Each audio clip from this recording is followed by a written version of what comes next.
You're tuning in to Past Our Prime, A show powered by Squad Locker. Here are your hosts, retired Astros minor league star Tip Fairchild and former Patriots All-Pro center Dan Copen.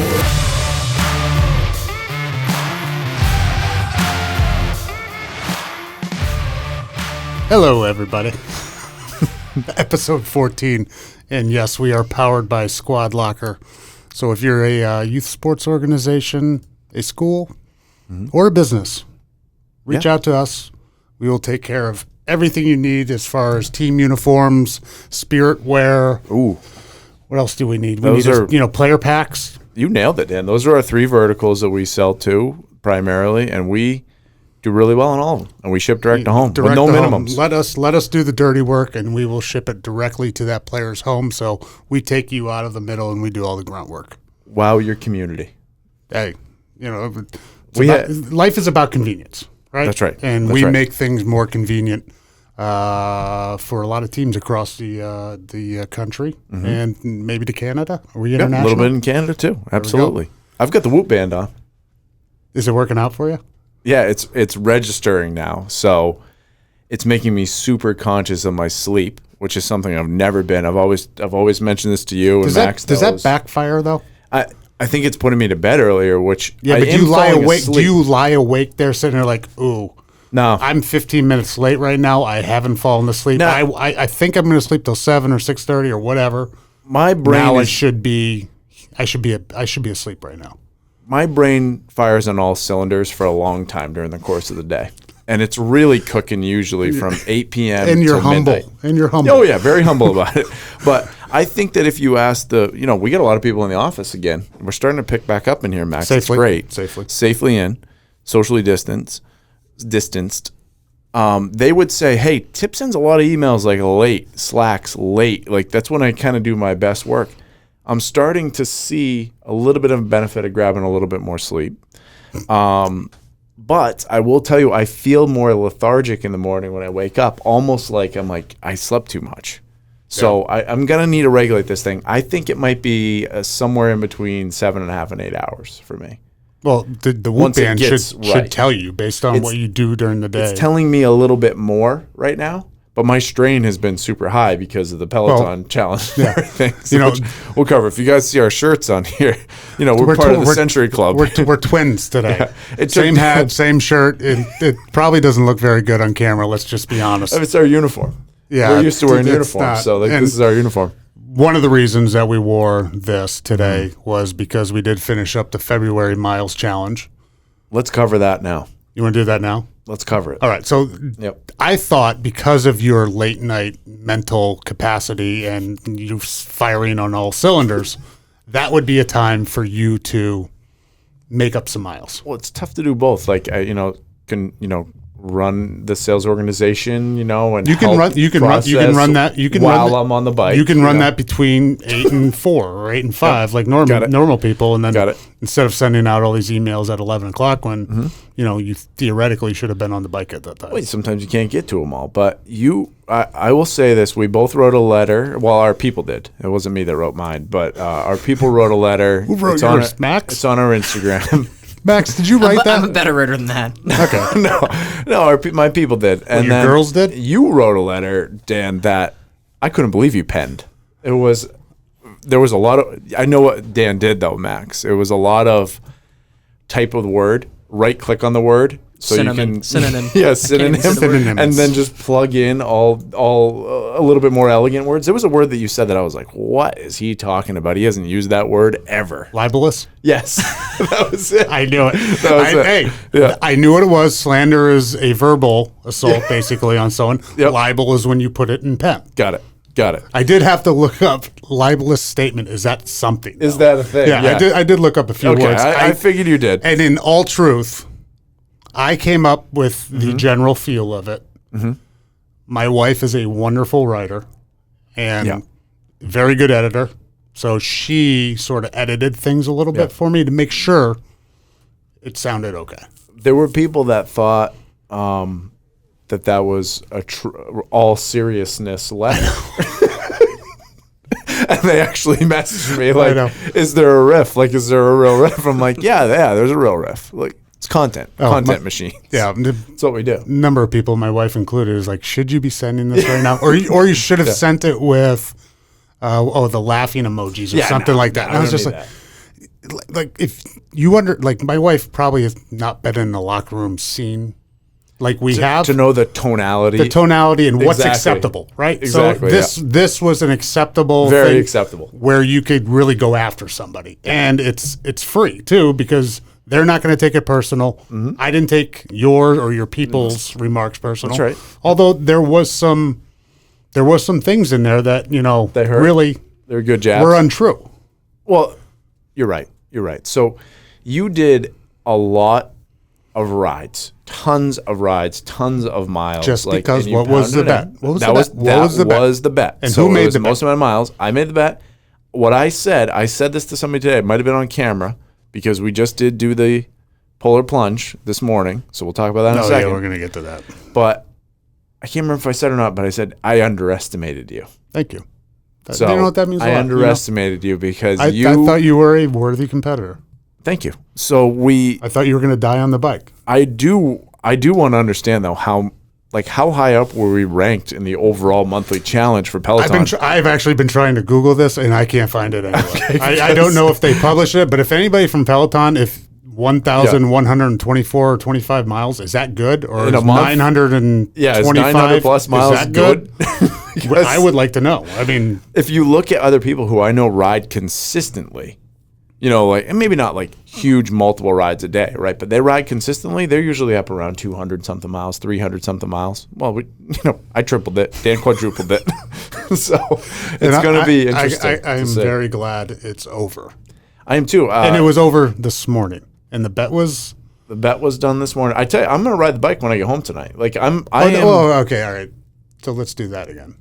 I did the 10-minute low impact last night just to keep my streak alive. Remarks about my low impact rides going for miles. Yep. Max, what was the first ride he did last night at 10:27, and the only ride that, mind you? I'm not sure. I'm going to go with the low impact. A 10-minute low impact. Correct. I needed to get a little blood going into the legs. No, you just wanted to keep your streak alive. That's the only thing. Let's not lie. Let's not lie. No, but you could do. You just wanted your 30-day streak going. I could have done a meditation. You could have. But I wanted to make sure I stayed on the bike. Stay going. Tonight I will do. We've got an awesome guest coming on the show, and who is a hardcore Tour de France cyclist, cyclist, he's a Peloton professional, like beyond Dan and I, obviously. Yes. No. So I'm going to do probably one of his rides tonight, Christian Vande Velde, or something. I'm going to do a good 30 or 45-minute ride. You're going to pick his brain so you can use it. I can't wait to ask him questions today. But yesterday was 54 degrees out in Rhode Island, 53 degrees out in Rhode Island. I think it was the high. Tomorrow is like 50. Something happened today where there was a polar vortex that just blew in the middle of the night with 50-mile-an-hour winds and just sat on top of the state until I think about right now. Yeah. And we're recording, it's like 3 o'clock. It looks like it's beautiful out and warming, and there's no wind. No, it's still windy. Still a little bit of wind? Okay, there's a little bit of wind out there. But I said this, and I was looking at a negative aspect initially. Somebody upstairs, they weren't saying, hey, I'm going to rub this in on tip. It was more somebody up there said, I'm going to challenge this guy. Let's see what he can take. We're going back to the humble tip right now, too. No, and let's see if what he does, provokes like a response out of people. Like, I can do it too, maybe. Right? No one should do what we just did, though. It was 0 degrees with the wind chill factor, maybe even lower. It was a 40-mile-an-hour wind. It was 19 degrees out, and the water temperature was 37 degrees. Yep. I panicked most of the evening. I can't even imagine your mindset last night, because you texted me, and we were actually down there for my daughter's birthday dinner. Mm-hmm. And when we went in, like you said, it was nice and calm. And then you texted me during the dinner. It's like, what's it like out there? Is the wind whipping down there right now? Yeah, this was probably 6 o'clock, right? For an hour. Yeah, it was. Yeah. We got in there at 4:15, maybe an hour and a half, hour and 45 minutes later. We left. It was freezing, and the wind was whipping. It was no longer nice. And what we what you heard all night last night with the storm and the vortex coming through and the wind. Yeah. I can't even imagine what your mental state was like. I could barely sleep, not because of this, because the wind was whipping so hard. The whole house was moving. Not to mention, my kid's trampoline got bent in half and thrown down the street. It was so windy, Max. I've never seen something like it. So I got to fix the trampoline when I get home now. But it was so cold this morning. I've been talking about like jumping in the car when I get to the office or go home and kind of giving that like, and then being like, oh man, it's going to be really cold if I have to like jump in the water. Well, take that and drop it 50 more degrees because we got to the beach today. First of all, we went to you have a place down in Narragansett. We go to Dan's house. And I literally 40 minutes before started to get the feeling of like I was going to pitch in a game that I wasn't prepared for. You haven't felt that in a while. I haven't felt that in a while, and I know exactly what that feeling is. And it's that feeling when your stomach kind of drops down into your gut, and you're like, I probably got to go to the bathroom before we get out there. So I was so nervous about that part that I was like, okay, fine, we're going to do that. We take care of it. Pre-game dump, we call it in the day, right? In the day, right? Yeah. Get loose, ready to go. You don't need anything else messing with your mental. I will tell you what happened. It put me in game mode. Because the second that happened, did you notice my demeanor changed? No, I did not. Okay. You were pacing through the house nonstop. Until that happened. Oh, no, you came out and you still paced for a little bit more, and then you're like, all right, let's go. But that pace was with conviction. The pace before that was I was worried. The pace after that, I was like, let's go do this. I'm ready to go. Mind over matter. We got a great camera crew down there. Also the producers of the podcast. So windy, they couldn't use the drones. Couldn't put the drone up in the air. Max is going to try to get some B-roll, I think, for the drone, right, Max? So we'll get some images into this into the mix here, so you guys can get a little feel for it on the YouTube, and you can hear it on the podcast. What's going through your mind right now? I've never actually experienced even this amount of cold, maybe, but I'm being tough. This is nothing. We've been out here for 6 minutes. Your face is red. My hand. I've had the gloves off for a little bit. My hands are frozen. Hey, a bet's a bet. I'm going in. I'm just going to jump in, jump out. But we will be posting a video probably next week too. Oh, yeah. Is that right, Max? Yep. Yeah. So we'll have a kind of a teaser, almost like a music video, that'll be out to show the whole experience. It is live though. We did shoot it live on Instagram, so you can find it at Past Our Prime Show. I wore a bright fluorescent yellow bathing suit, regular size bathing suit, not a Speedo. No, it was regular bathing suit. And it was bright. Short though. It was definitely Short. bright. It was under a few layers though. I was in a lot of layers for a while, and then I tell you though, what happened, Dan, when it was time to go, I said, no, when it's time to go, I'm going. There's no stopping. I am attacking this pond. It's not a pond. This is a giant ocean. But I will tell you, when I first jumped in, I stripped off all the clothes, went straight for took the water, not took the beach, took the water, went after the water hard. I had to jump over a little layer of ice.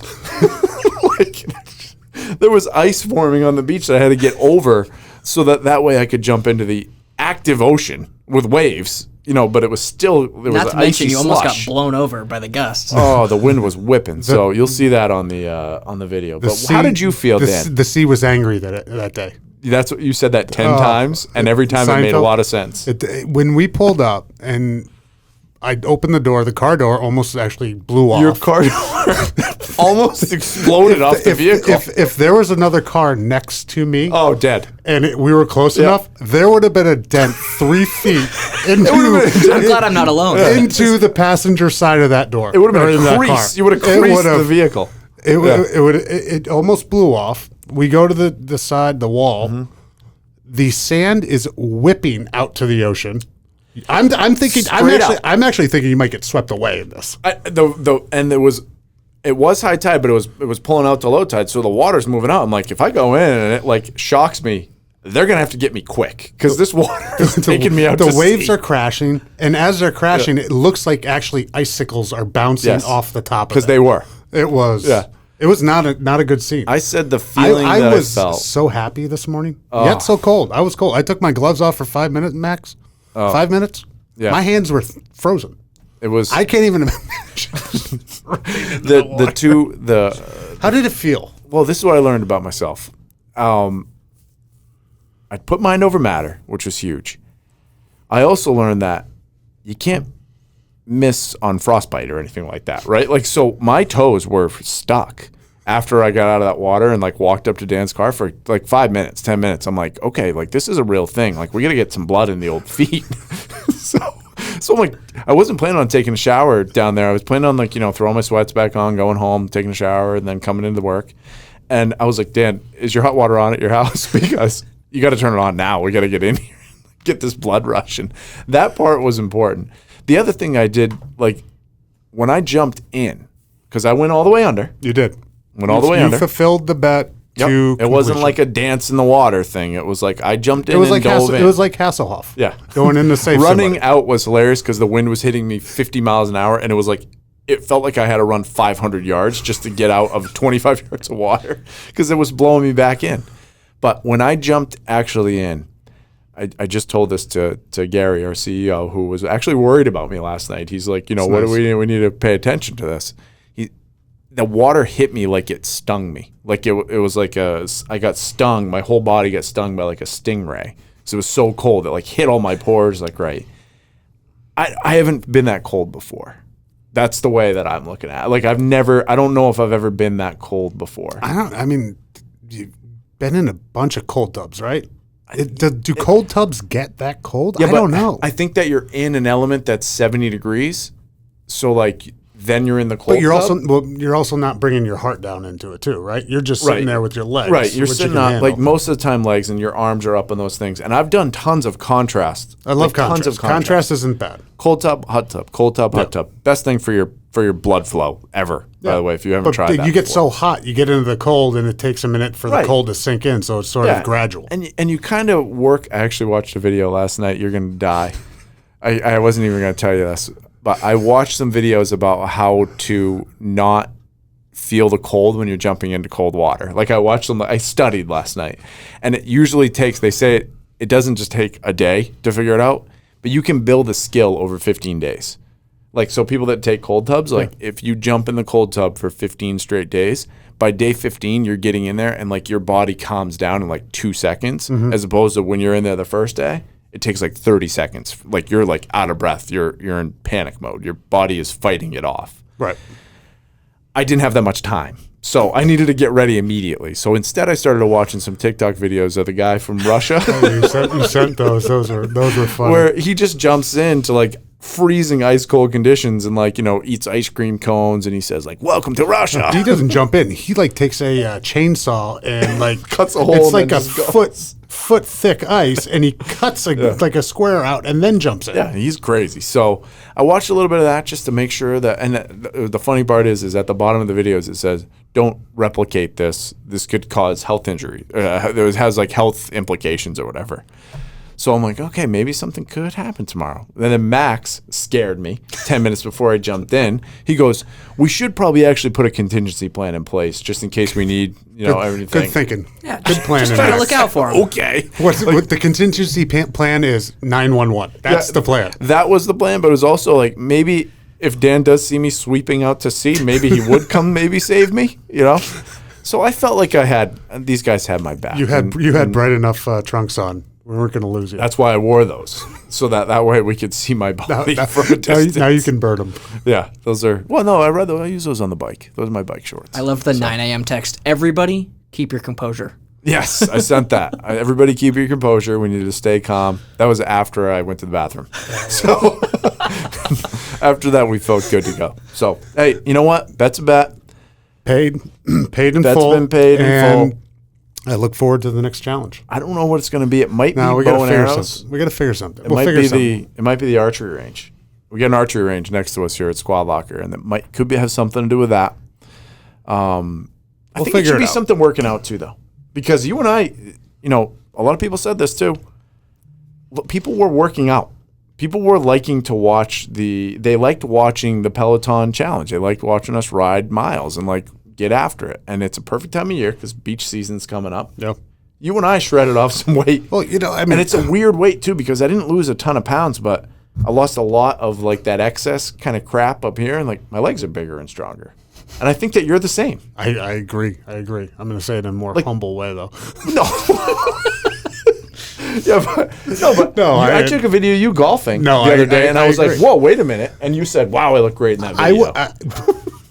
End of January, I would say I was not at my ideal weight, right? Yes. So I would agree with. I sent a picture to you from a podcast. What do they say? 21 days, 18 days, 23 days is something to either start a habit or break a habit.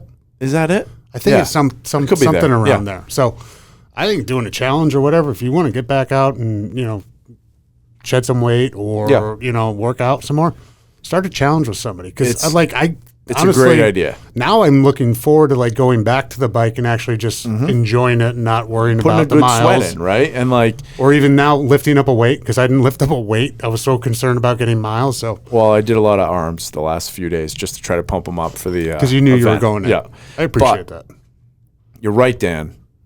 There is this competitive aspect of athletes, and there's a lot of different athletes that are out there that you want to go do stuff like this, whether it's a weight loss challenge or just a miles thing or whatever. I can't wait to do another one with you. No, because it's a battle, and it's when you get a couple determined people, it's for real. Yeah, we rode 2,000 plus miles on the bike. We rode to Texas. Yeah, right around there. Definitely Florida, right? Yeah, we rode a long way. Florida and back, probably. Florida and back. Yeah, absolutely. Right, So, good for us. Another challenge coming up. Hey, athletes are, they got that thing mentally to switch or, you have another gear. Maybe wired differently or something like that. But when you're done playing that sport, that need goes the away. So that's a good outlet. You need the outlets. That's why we said that, I think, in one of the first couple episodes. Is we like to play golf. You like to find the things that keep the gas on. It's stupid shit too. Oh yeah, this is stupid. Yeah, but it was fun. I wouldn't mind having a hot dog eating contest with you. Can we do that instead? That's the complete opposite of what we just did, but we can. I know. I think we should. One of my biggest fears is choking. I think that's you know what? Field of Dreams. Girl falls off the bleachers with the hot dog choking. What do they say? It's been rolled over like a army full of bulldozers or whatever. The guy James Earl Jones does the speech in front of the stands after. Yes. That's a great part of the movie. I love that part. It's a great movie in general. It's a good movie.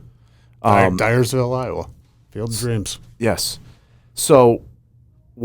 Big news happened while we were on last week's podcast. The Tiger Woods news came out, which was crazy for the golf world. I mean, you got everybody wearing red and black this weekend. Nope. So that was a huge thing that if we caught that real time, we would have talked about it last week, but it feels like it's been a long time now. I think that's a fail from the producer. Could have been. He couldn't have notified us. Let the team down. I'll follow the source just for that. Maybe stay on Twitter and get updates throughout the show hey, breaking news. And then breaking news. We got a big thing. And then when we release it 2 days later, it'll still be breaking news. Exactly. So I think, first of all, bad accident. So glad he's alive because I've always been a Tiger guy. That's a big thing. Human element first. Yep. Right? Is he going to – is it too early to talk about this yet? It might not. I don't think it is. I think he might actually come back and play golf again. Just to be can you imagine one more thing? This guy has just been, he's done a lot of it to himself. Most of it self-imposed. Right? Most of it self. But at the same time, what a series of events in this person's life.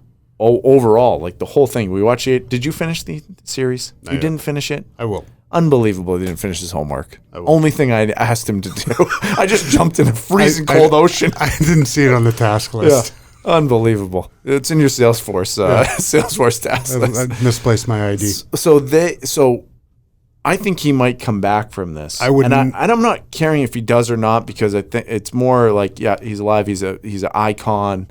There's all that. That's a big part of it. I think he might just try to do it because he's that type of person where he's I'm going to try to do it. We just talked about athletes and having different chips. He's wired differently. Totally wired differently. He has another gear. He's rebuilt his swing 3 or 4 times. Yeah.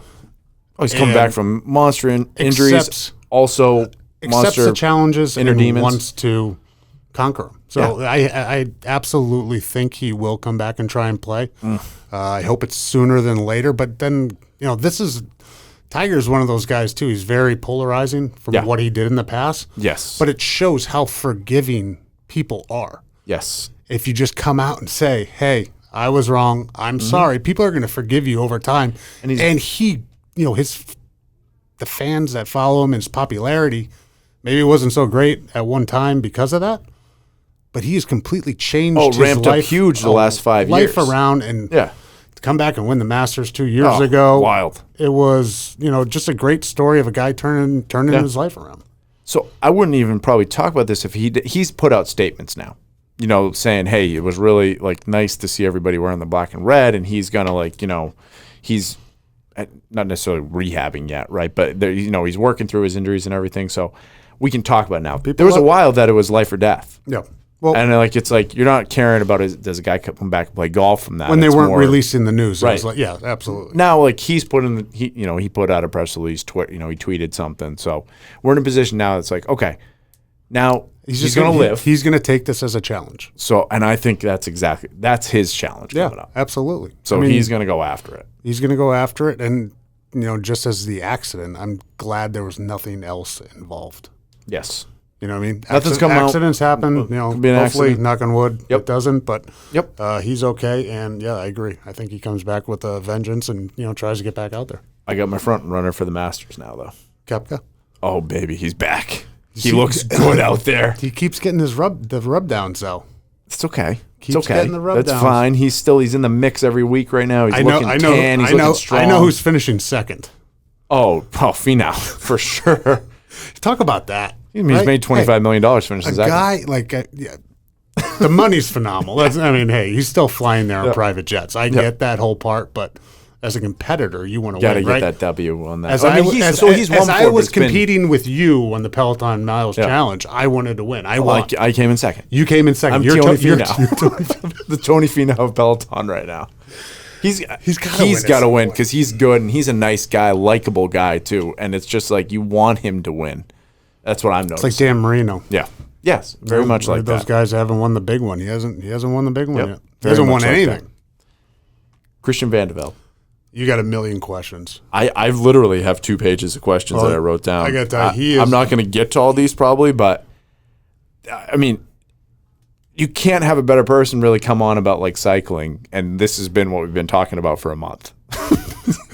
It's been a slow sports month. And I don't even understand how you have a friendship with this guy because you rode in Best buddies. Something. Best buddies. We both participated or ambassadors or involved in Best Buddies, which is a tremendous organization for intellectually disabled people.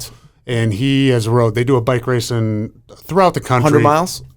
They do. I mean, you can do a 5K run, you can do a 5K walk, you can do a 10-mile ride, you can do a 25, you can do a 50, and you can do a 100, which is from the JFK Library in Boston to Hyannis.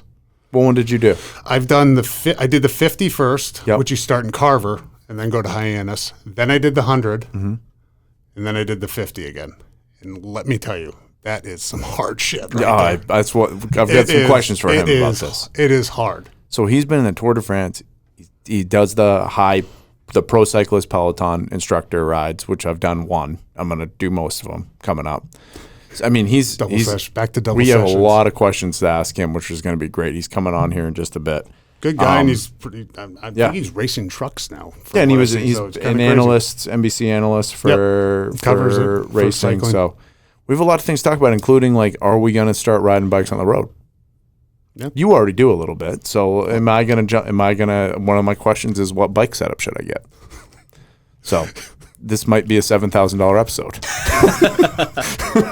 They can get expensive, no doubt about it. Exactly. So let's go to the interview, and I think we don't have to introduce him. We're just gonna go right to him. We'll go right to him. Is this the introduction? You'll give him a tiny little intro when he comes on, gotcha. and then it's going to be a good time. So Peloton Challenge is over. Here's Christian Vande Velde. All right, we have Christian Vande Velde on here, a friend of mine. Former pro cyclist, NBC analyst right now for covering the Tour de France and the other races, and Peloton instructor. Current Peloton instructor still, Christian, right? Yeah, I've been kind of on hiatus. It's COVID. Everything's messed up, right? But you're still there. Your classes are still up there. I'll get to this other thing real quick, but a good coach that I once had, Bill Belichick, you might have heard of him. Maybe. Always told us throughout the season, if somebody asks you to do something, you don't have to say yes. So when this meathead over here decides to go on Cameo. Oh, yeah. And sort of sells I even forgot about a friend out, and then you go and sell another friend out, and sort of, you didn't have to say yes, Christian. Well, it's part of his ratings for Cameo. Honestly, I think you should give him a refund. No, I actually think you are undervaluing yourself because you're one of the few Peloton people on there. I think you could go up. I think you can add, probably $100 on top of what you're charging right now. I mean, that was a good Cameo. If you had offered me a little bit more money, I would have said no. I texted you beforehand. I was like, hey, just a heads up.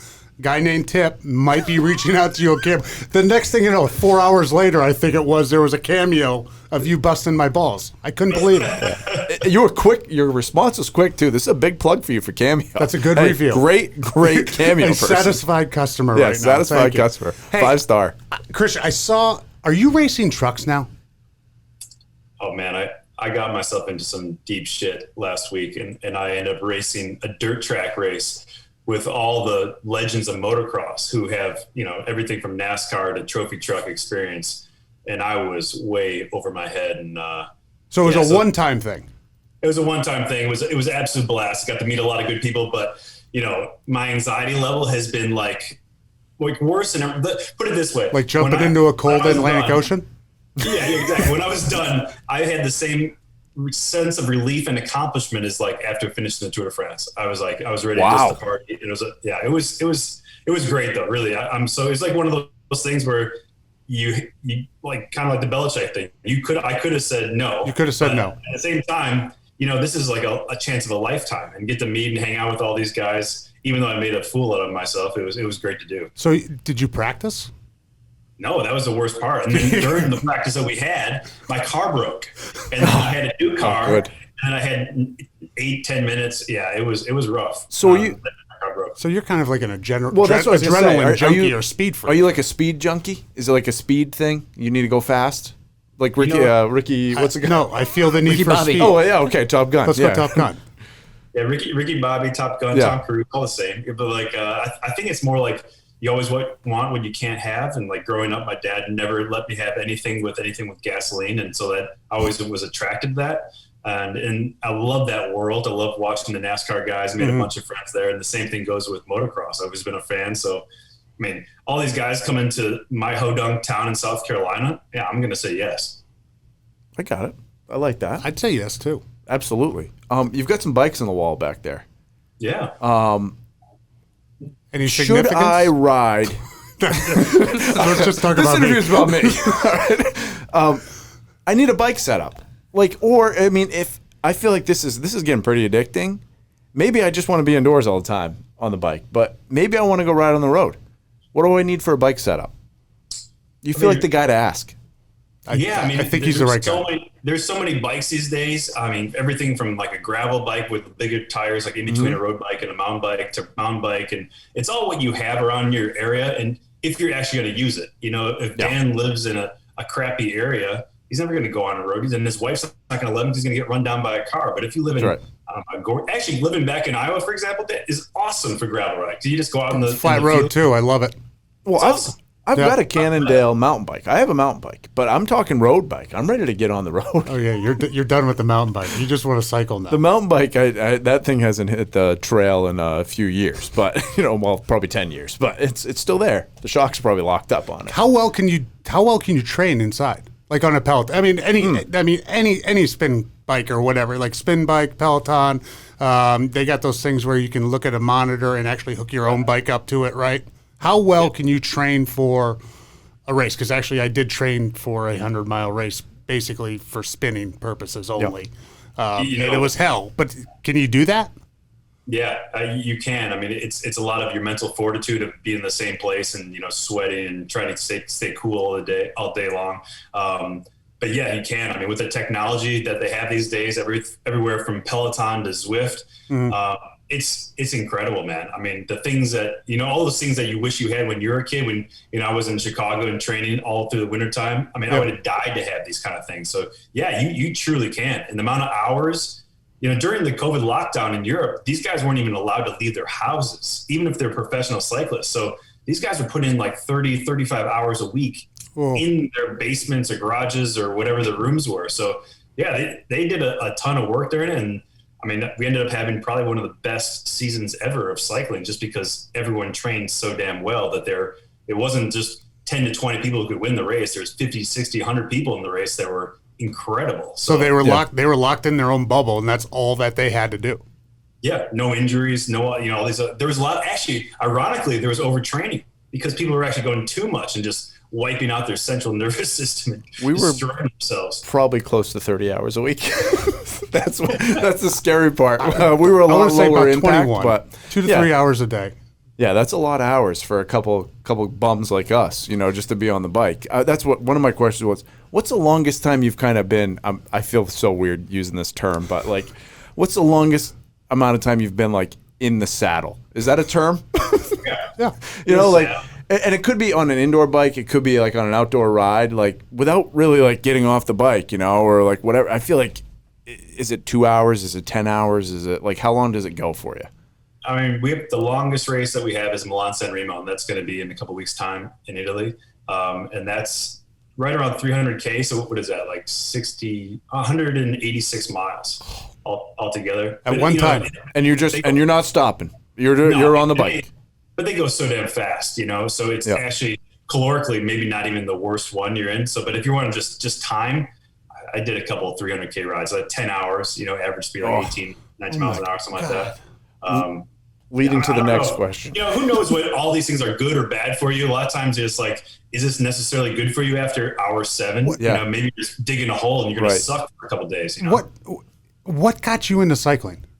Seriously, what got you? I mean, like this thing is a speed thing. Is it college, or did a friend get you into it? How'd you get into cycling? No, it was a good question. I mean, especially in the burbs, Southwest burbs, Chicago, there wasn't so many buddies riding bikes. So my dad was a 2-time Olympian in 68 and 72, and one of the first professionals to cut his teeth over in Europe. So he was one of the guys that break down the doors for North Americans to go over there and, pretty much to see what we're doing now in the Tour de France. So he was my hero growing up, and the people who would be walking into my door and guys who changed my diapers ended up being, my bosses later on in life. So I was kind of like, I didn't have a choice. It was just, that's just the way it was going. And that's really all I wanted to do, and as a kid, you think you could do anything, which is a blessing and a curse as well. So, so I was thinking, well, shit, if my dad could do this, it can't be that hard. Right. So, right. Did he end up coaching you?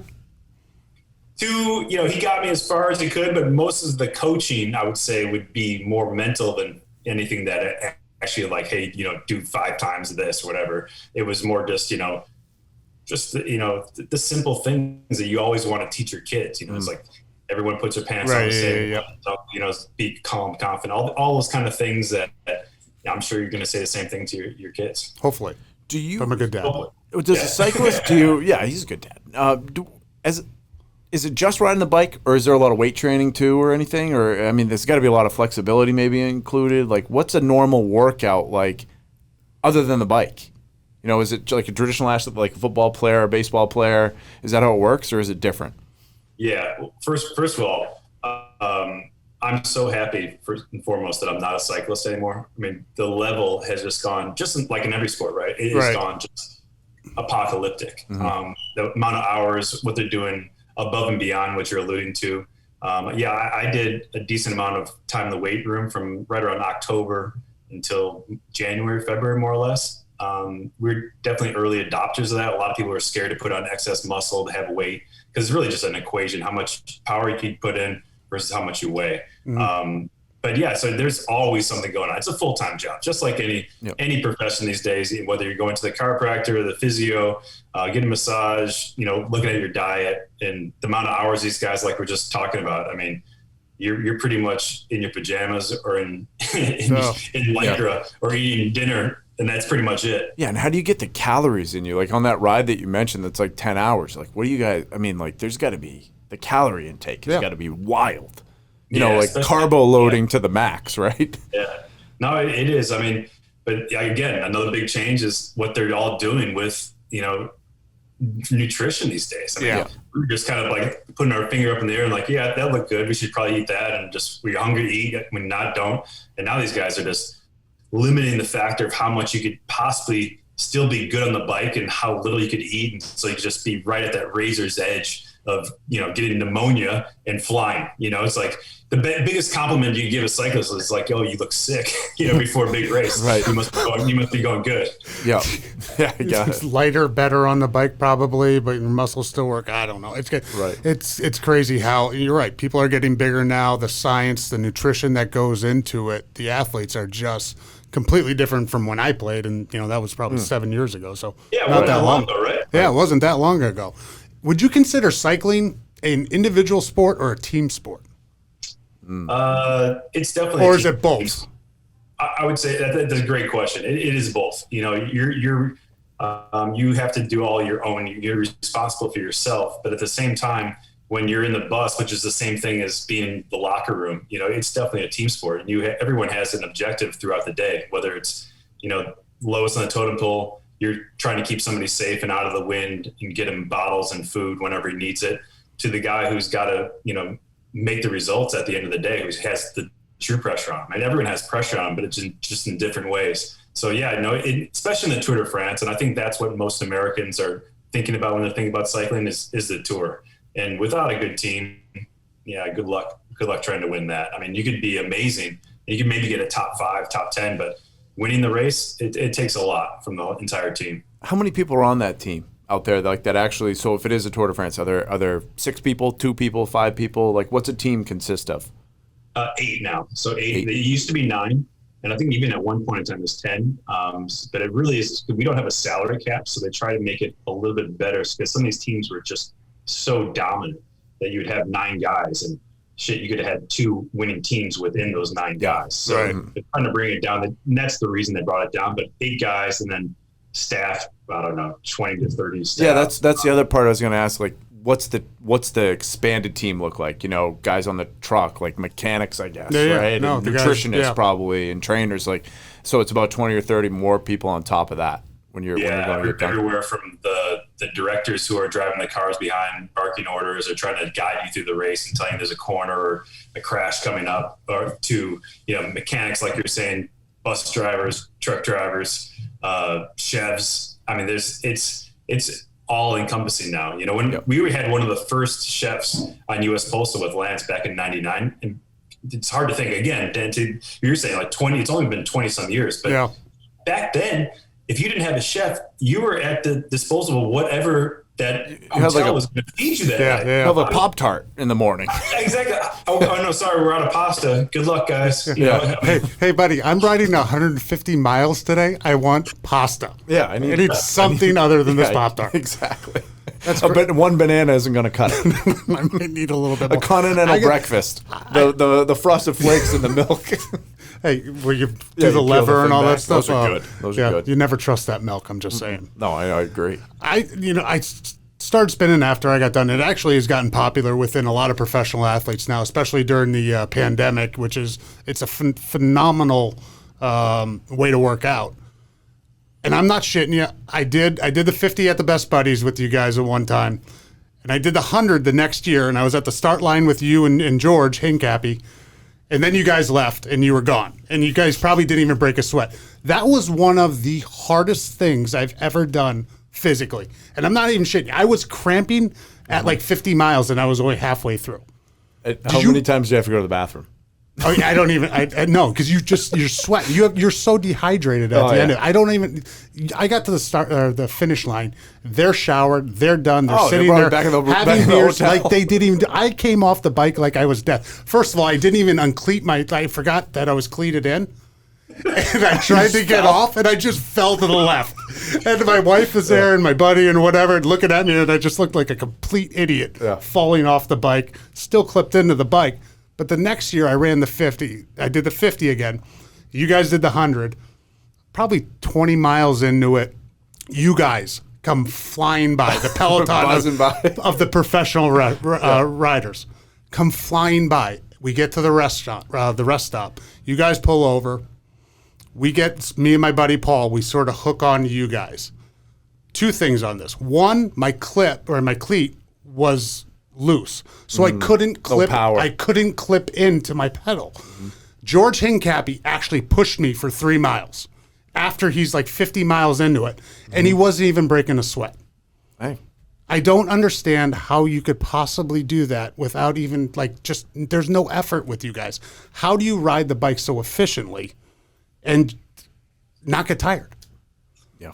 I honestly, I think it's just muscle memory, right? You think of like for example, for myself, when I would go and do that touch football game with you guys, I felt like such a fish out of water. The last time I'd done any kind of ball sport, whether it's anything, even just to whip Tip loves ball sports. Yeah, it's my favorite kind of sport. So, it'd be like me trying to do free throws or just catch a football.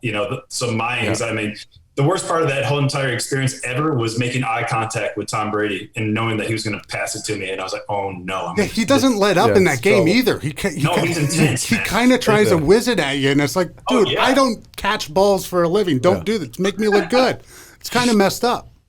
But to us, it's just, you think about how many tens of thousands, hundreds of thousands of miles we've done since we were teenagers all the way to now, and then you don't even have to think about it. I could be on the couch for a week and a half and I could still beat most people up pretty bad. But but it's the same thing with any kind of thing where you just have that muscle memory where you just jump on the bike and you feel one with it. And so doing 100 miles, especially when we go into high end sport where it's pretty flat for the most part, and technically I could go around the draft and be in the Peloton and not have to put out as much energy as you as well. Just I'm comfortable sitting, a millimeter off the back of your tire and get in that draft. So there's all this nuance that you don't even see that makes up for so much. And and someone like George, for example, or myself, or one another ex-pro going pushing you, it's okay. It's not easy for him, but at the same time, he could have done it for a while if he wanted to. It kind of looked kind of easy. His VO2 might have been exploding. Well, that's what's coming. I was going to ask. The other thing, the team sport, you're getting in the back of the Peloton and you're losing with the draft. That was the happiest time of my day right there when I was sitting behind you guys, and you guys just pulled me the whole way. It's amazing how that works, and it breaks the wind resistance down. You can just go with using 50% of the effort. Yeah. And I mean, there's times even in the tour, I mean, when the bunch is so compact and you have 180 guys going up, your grandma could go and sit at the back. It's not that hard. Crazy. It's just like you go through a corner at your back and then you have a big whiplash effect and then you're screwed. So there's all those kind of things that when you learn that, Dan, you could easily do the 100 mile every year. You just got to pick a good group that's, just right at your level. That's not going to push too hard. Yep. So just pick more than one person. That's probably not going to work. Well, that's a good start. Yeah. There you go. My spinning background. So I did spin hard going back into spring training in 2007, and that's when I tore my elbow in half. So I'm wondering if that is something. Should have done something. Haven't spun since. Now I'm back into it. Dan got me back into it. I love it. I did your ride about a week ago, a VO2 ride, 45-minute, 3 minutes in category F or whatever you want to call it, the fifth thing, and you're like, hey, if somebody had a gun to your head for 15 minutes, this is as fast as you can go. 3 minutes on, 3 minutes off, 3 times. Personal record, pat on the back. Right? I mean, you should be hitting that. My lungs still doesn't feel quite right. There's a rib that's a little bit out of place. I texted Dan, I'm like, my lungs feel bigger, and something happened. Is that normal? Is that VO2 ride? I mean, that's got to be a simple training thing that you guys do, but that worked. I don't think it's it doesn't sound simple. No, but the third 3-minute thing, I felt so much better and so much stronger. Yeah. Maybe it was just listening to you talk through it, but I felt great on the third one. So is that something that you train? It's not a simple thing, and especially to bring those kind of things into Peloton. I'm always kind of like, oh man, maybe this is a little bit too much. No, but I love hearing that people are giving it a shot, and then you learn so much, within 45 minutes, what took me a couple of years to learn, especially when we didn't have these kind of Zoom calls or a Peloton thing to do. So, and that's exactly what it's doing. It's, your lungs are a muscle too, right? So you're opening up all these capillaries that why have you never had to go that deep? Never. Think about how hard you'd have to sprint down. Think about that. I had to jog out to the mound, and that was it. You had to jog in the Atlantic Ocean today. Yeah, I did. That was a slow jog, and then you got to just jump over the line if you're superstitious. That's all. I didn't have you could walk too. I didn't have to take the lungs. I didn't have to take the lungs expanded. That wasn't something that had to happen. But that was a hell of a ride. I mean, I'm excited to dump into more of your stuff. His 45 minutes and an hour. His rides are legit. Because you also teach a lot on those rides. I'm trying to learn, where should I be actually sitting on the bike? Like, how high should I be? Like, where should my strike be? Like, should I feel the same on the right foot as the left foot? I'm getting technical right now. Look at you. Like, all these things are important. You were doing a lot of that, though, in that ride. So that 45 minutes, I was like, oh, I feel just better about how good of a cyclist I am now. Even though I'm not good yet, but I felt better about myself. That's good. So you're a good teacher in those rides. Just wanted to tell you that. To be honest with you, when I first started doing this, but this is already back in 2014, so Peloton was nothing back then. Mm-hmm. I felt like the biggest sellout ever doing I was a professional the year before, and now I'm doing spin classes, and I was like, oh my God, all I could think of was my buddies were the only ones watching me. It was like George Hincapie and all these other guys watching. And, but then now, fast forward to now, or even last couple of years, it's been so cool to hear like that Dan trained on this Peloton bike and got ready for the Best Buddies ride. And then you're doing a VO2 ride and thinking about all this crazy things that you never in a million years thought you'd ever be talking about. And then hearing a lot of people going from what you just brought up before is like, I'm going to go and get a road bike now. I mean, that just blows my mind. So having that conversion of people actually going and trying something complete outside of the comfort zone is really gratifying. That's cool. Yeah. Oh, that's very cool. Well, I'm hoping this conversation doesn't cost me $7 or $8 grand today. It might cost you $7 or $8 grand. It might. We know how good physically you have to be to compete in your sport. What about the mental side? I mean, you guys are flying down mountains. You're probably an inch away from a tire. Just like the mental strain that you have after 150 miles or whatever, competing like that, you're a second away from a wreck probably. Oh, the way for 5 hours or whatever it is. Lean over the side. Are you just mentally drained too after the race? Yeah, that's a great question because there's so much auxiliary sound at all times. There's never at the tour. There's never not somebody on the side of the road. Everywhere from for some reason always the moms are on the side of the road and they'll have their buggy in front of them with their kid on the road, and they don't appreciate how fast we're coming down the road. And so there's just dogs and like the wheels out there, like the big Bob's double stroller. Throwing beer? Chucking beers at you? Throwing beer, whatever. I mean, the air horns in your face, all these kind of things. So there's so much other things that are always going on, and you're just trying to stay upright at all times. That someone will drop a fork at dinner, and you just you're always jumpy. But the crashes are a massive thing. But I think in all sports, the margins are getting so small that the mental side is really becoming massive. Where it really wasn't as big of a thing that you naturally just had that killer instinct when you're a kid and just you came along with it as a professional. Now, there's always a little bit of self-doubt in everybody, especially in an individual sport. Even though you do have that team aspect to it, you're out there by yourself, training all the time. It's easy for those small doubts and to get into your head or onto your shoulders. So a mental side is absolutely massive these days. Is there something different? Is there something different you do for training for that? Or is it just getting out there and just going? A lot of it just getting, having great support structure around you. I was lucky to have my dad when I was younger.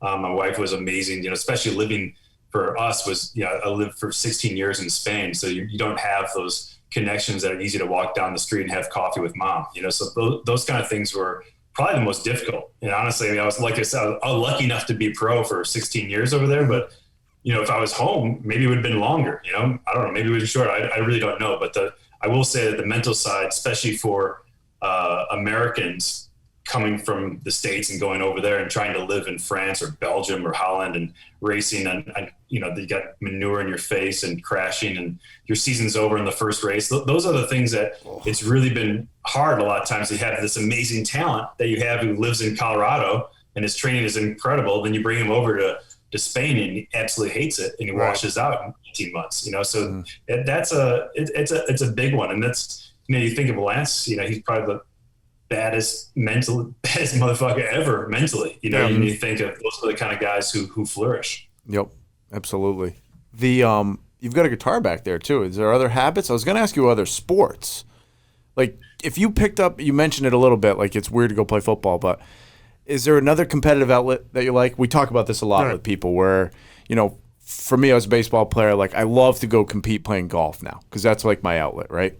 Cycling was yours. So, like, it's probably, you may like to go compete on the Peloton, but it probably feels like work. Right. Like, what is it now? Like, what is it now that you go do? He doesn't right? compete with anybody on the Peloton. He kicks everybody's ass. I It's know, not even a competition. Well, I was going to actually ask him if he can finish first in some of those rides. No, I can't. There's some people that are animals on there. I did a ride 750 output the other day. Somebody was 1,500. I'm like, there's no possible way I had another ounce left in me. And there's no possibility at 1,500 or else they'd be world champions. So some of the bikes are sometimes, they have a feel-good factor in there. Nice. So you got to tweak that thing in that's underneath that little capsule. That's what I was showing you. All right. Back to the thing. Yeah, the sport. That's an important question. That's a good question, Tip. Thank you. Yeah, thank you for the good question thing. What other sports? I'm the same. I love playing golf. I grew up all around golf courses, and I caddied. I even carried the scoreboard at the Western Open when I was a kid. So, nice. I love golf, and I try to get out as much as I can. And ironically, I lived on 2 golf courses when I was professional. I never played because I was just always wiped out, and I just couldn't be asked to go out there. Ain't that a bitch? Yeah, that's it's tough. like you're right there, and I swear to God, when I played, I never played golf because I didn't want to do anything. Yep. Oh God, that's so golf's the thing. Okay, so that's good. We got another golfer. Well, now we got Woodhead. Yeah, and so we got a perfect foursome together. That sounds like a plan. I like that. The numbers that you put out, and I've done a lot of your rides. Are you lying? This is a huge output for Dan and I. Honestly, I'm probably I don't even know where I am. I'm well below what you say. You're at a number where I don't even think it's physically possible to get to and do it for that long. Do you lie on what numbers you're right? The output, whatever. No, the because output, yeah. He says, you should be about like 400 right now or something like that. It's like, but I haven't touched 400 and what am I? I'm standing up on 90 persistence and I'll maybe touch it. Yeah. Do you ever fib on your numbers? No, I don't. Fantastic. I really don't. And a lot of times I have to remind myself that, hey, I'm supposed to be coaching here. This is not a workout for myself. You got to chill out. And I've always felt that whenever I do something, I can't just mail it in front of you guys, that I have to physically do the workout with you. And I feel like I'm being, just not real if I'm not doing the workout. I'm not trying hard as well. So it's a fine line though, because at the same time, like sometimes I can't think. Right. If I'm going hard and try to speak, I'm breathing so hard, I'm breathing hard in the microphone. And you don't want to talk at that point. You just no, exactly. You're right. You have to remind yourself. I need to keep on giving you guys feedback, and when the interval's supposed to end, things like that. You have to talk. I go for it. But Dan, my numbers from when I was a pro to now, like I don't even understand how that was possible. First of all, I was 15 pounds lighter, and my numbers were 25% higher. So the equation is going the wrong way. Let's put it that way. Well, you don't. I mean, I was 50 pounds heavier when I played, and my numbers still go down. We when I'm on that, like the VO2 ride though, if I'm looking at 7 or 90 cadence and it's like 60 resistance, I feel like I am putting it out there, and I'm wondering, like, does that feel like a stroll in the park for you? 60 resistance. Are you at like 80 on that, or like in the seat? Are you going for it with like heavy numbers? Because it feels heavy to me. I'm assuming it doesn't feel as heavy to you. No, I mean, if I put it into context of what the guys could do right now if you're riding the tour, I mean, those guys could go like 500 watts like that over and over and over. Oh my God, that's sickening. For that amount of time. And they look like, a 17-year-old, they weigh 150 pounds. And that it is mind blowing, but their engines are so tuned. My buddy used to say, it's a great way to analogy is like, we're like an F1 car. We can do one thing incredibly well, but you take an F1 car and you put it off the road, thing's going to break. Right. So it's like that one thing is just, just completely fine tuned for being as fast as you possibly can, the lightest weight. And, we got some guys like George, for example, that, George is 6'3", George Incapi. Mm-hmm. So he did more of the classics ride. So he was a big guy, but even he got down to a lighter weight for the Tour de France, and he got up a little bit higher in the springtime for the classics to have a little bit more resistance. But there's all shapes and sizes in the Tour de France and in cycling in general. I'll tell you what, I mean, you'll like this too. What Christian does, a lot of his rides, besides the VO2, he actually plans out his rides like it's a race. And you're going up this mountain, and then you're coming over the hill of an actual race that he is competed in. So he'll take it along. Oh, we're on the flats now in Spain or Italy, or we're going uphill, and here's the finish line. So the way he creates his rides and what is it, choreograph? Was it choreograph or plan out or whatever? Well, it's no scenic ride, though. He lays out. It's not a scenic ride. It's no scenic ride. He lays it out to the rides that these pros do, which is really cool. And I think if anybody's listening and they haven't done it, they should go check out his rides because they are really tough and they're really cool. Do you pick the music by yourself, or is there like a sound person that lines it up with like beats to minute and everything? Matt Wilpers has helped me out with that. So at the beginning, I always picked out all my music. So if you do some of the earlier rides, but then, when Peloton blew up, they took all that music away. One of the first ones was like AC/DC, like, no, you're done. Really? Think of all the big artists, And so, but then they've been slowly but surely buying a lot of those musics one by one. Yep.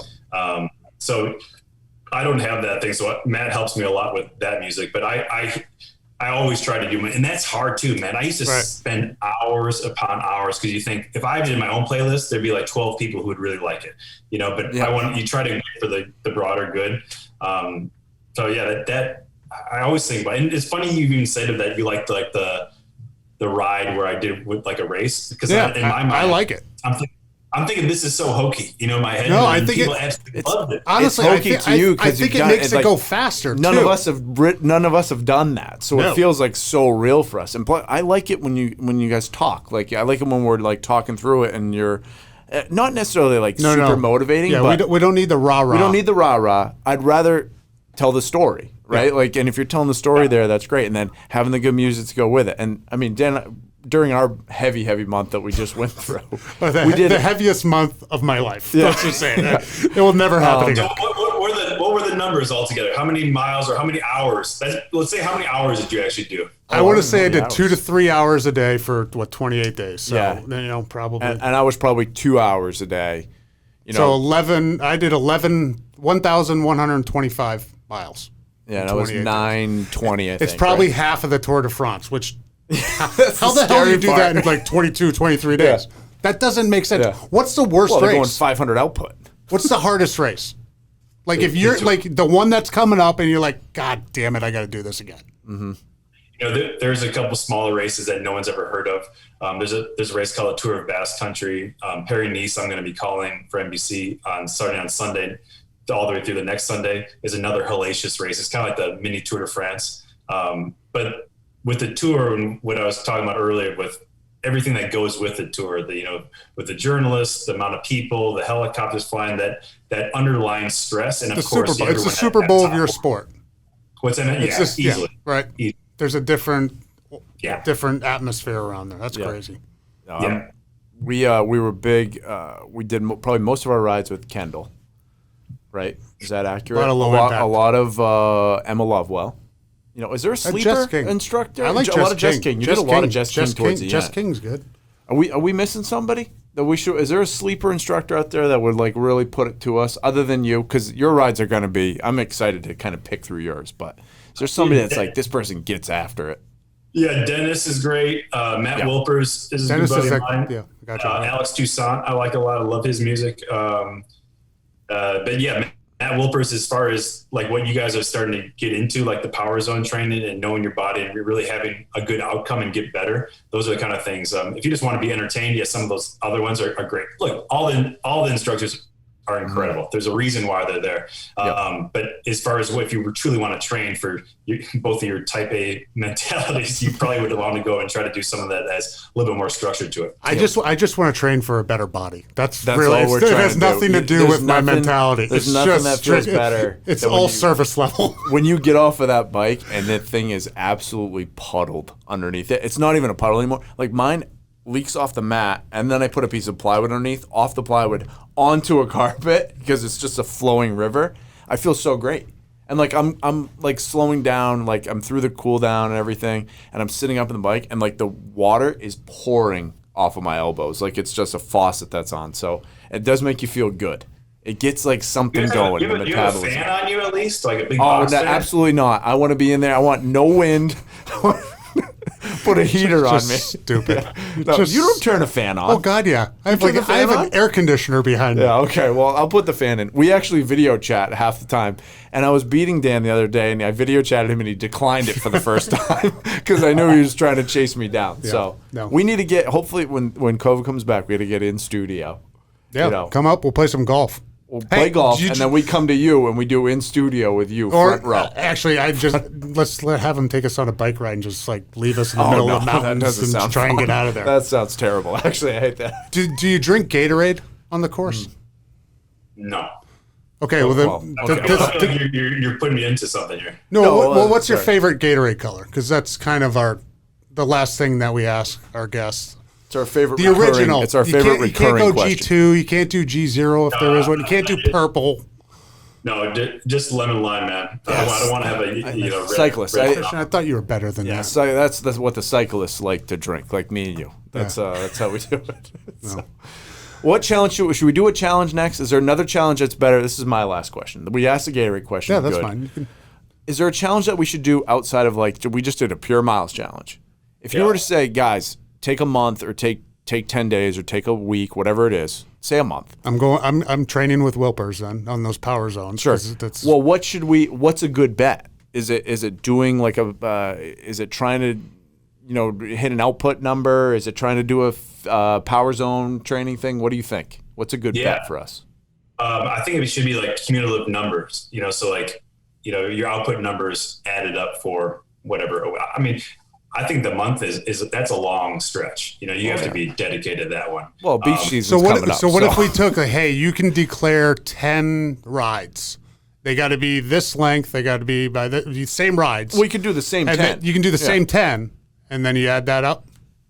Yeah, but you guys, what's the weight difference between you guys? We're not talking about a weight difference, Christian. I want to make it fair for both of you guys. If it's an advantage for me, then I don't want to talk about it. I'm 230. I'm 255. Yep. 254. So his output will be a little higher, right? It's not too crazy difference. Okay. So we're on the same level. Yeah, it's you're definitely skewed towards you, Dan. No, I wouldn't even take. I wouldn't take a handicap. No shot. So I'm not saying nothing. No, we're dead even. I'll go head to head for let's say 10 days and see what the cumulative number is for that 10 days, and that'd be awesome. Okay. We're not doing it now. We just got over a Peloton. I literally just got out of the ice cold Atlantic Ocean. We don't want to talk. You just got out of 37-degree weather. Let's let the dust settle and we'll figure it out. This will be the last time we wear matching outfits too, by the way. Yeah, I know. Or just make it that you're going to build up on whatever March 25th or April, whatever. Winner take all. You got one ride. One ride. That's a good idea. And we're going to go head to head, and whoever is on the top of the leaderboard. That's it. It will be kind of like the Tour de Past Our Prime. I like this. There you go. Maybe we can get you to ride that with us. I forget about what I said earlier. That's what you got to do. You just have to do one ride. Just go train the shit out of it, and then go after it in a month. So it could be. We'll do it on tax day, April 15th. No, I'm not. No, let's let the dust settle a little bit. I'm too competitive. I'm too competitive for this. I want to get going. You just got beat. You beat me fair and square. I want to savor this Peloton victory, and then we will come back to it. And I agree with Christian. I think we do the one thing. Okay. But let's set a date, and we'll publicize it correctly. Okay. Not rush it. We don't want to rush it. Maybe announce it. That's not a bad idea. We could zoom him in. I'll do the ride with you. Oh, that's a better idea. He's going to win. We're both going to lose. That's fine. Second place is the first loser.